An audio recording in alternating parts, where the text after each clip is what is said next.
Dans l'exercice qui va suivre, on va s'entraîner à écrire sous forme de radicaux toute une série de dénoncés écrits à l'aide d'exposants fractionnaires.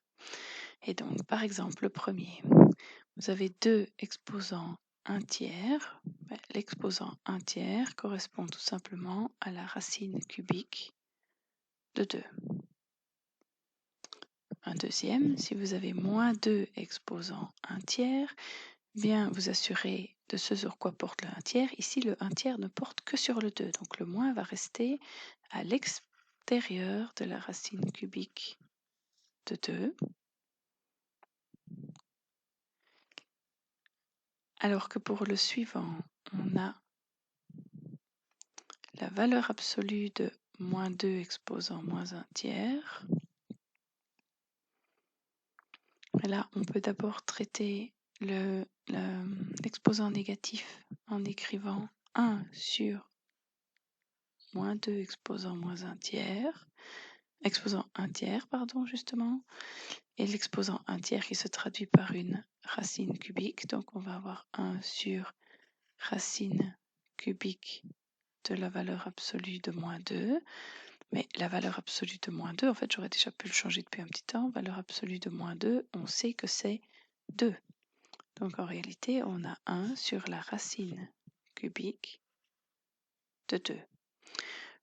Pour se débarrasser d'une racine cubique au dénominateur, on doit multiplier par une racine cubique et s'arranger pour ce que le radicand, au final, soit à l'exposant 3. Donc, si j'ai déjà du 2 exposant 1, je vais encore devoir multiplier par du 2 au carré.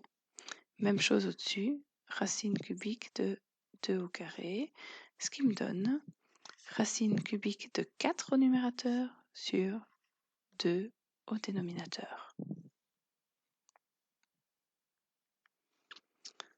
Un quatrième, si on vous demande moins 2 exposant moins 1/3, eh bien cette fois, le moins 1/3 ne porte que sur le 2. Et donc en fait, on peut réécrire ceci comme moins 1 divisé par 2 exposant 1/3. Donc je m'occupe pour le moment de l'exposant négatif en le changeant d'étage, mais que lui, puisque le moins est devant ce 2 exposant moins 1/3. Ce qui me fait moins 1 sur la racine cubique de 2. Et de la même manière que pour l'exercice précédent, pour me débarrasser de cette racine cubique au dénominateur, je multiplie par la racine cubique de 2 au carré, afin que la somme des exposants fasse 3. Donc sur la racine cubique de 2 au carré également au numérateur, ce qui fait, après simplification, moins racine cubique de 4 sur la racine cubique, justement ici, de 2 au cube, qui se simplifie et qui donne 2. Donc pour ces deux derniers exercices que j'ai écrits en blanc, je vais déjà un petit peu plus loin que ce qui vous est demandé, c'est-à-dire que non seulement j'ai simplifié, mais je me suis arrangée aussi pour me débarrasser des radicaux au dénominateur. Bien, alors on peut continuer notre exercice. On en a encore quelques-uns en réserve. Par exemple, ici, l'exercice 5, 3 exposants 1/2. 3 exposants 1/2. On sait maintenant que les exposants 1/2 correspondent à des racines carrées, donc racine carrée de 3. Alors, racine carrée de 3, vous pouvez, mais vous n'êtes pas obligé de mettre le 2, évidemment. Donc, sixième, 5 exposants 3/4. Ici, la transformation est plus ou moins immédiate aussi, puisque la fraction à l'exposant est plus petite que 1, on sait qu'on ne va pas savoir simplifier davantage. Donc ici, on va avoir la racine quatrième de 5 au cube, et à la limite, vous pourriez écrire racine quatrième de 125. Voilà, ces deux réponses sont tout à fait valables. Un septième, si vous avez 3 exposants, 7 exposants, moins 1/2. L'exposant ici est fractionnaire, c'est vrai, mais il est surtout négatif.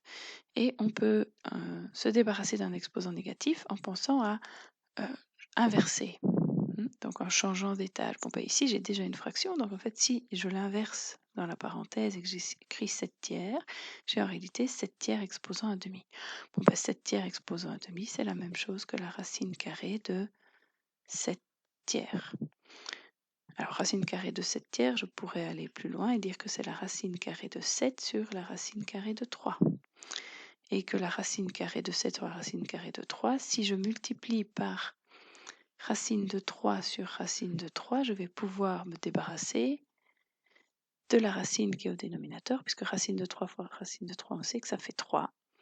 Au-dessus, il nous reste racine de 3 fois racine de 7, quel que soit le sens dans lequel on l'écrit, et racine de 3 fois racine de 7, ça fait racine de 21, le tout sur 3. Alors, le 8e. Si on a moins 3 septièmes exposant moins un demi, on regarde ici que l'exposant fractionnaire porte bien uniquement sur la parenthèse, donc le moins, lui, va rester bien devant. Le 3 septième exposant moins un demi, je peux me débarrasser de l'exposant négatif en inversant dans ma parenthèse la fraction, donc j'ai 7 tiers exposant un demi, ce qui me fait moins la racine carrée de 7 tiers, et en fait pour le reste on a plus ou moins la même chose qu'au-dessus, à part qu'il y a un moins devant, donc on va avoir moins racine de 7 sur racine de 3, que je multiplie par racine de 3 sur racine de 3 de manière à me débarrasser de mon radical au dénominateur, donc on va avoir moins racine de 21 sur 3.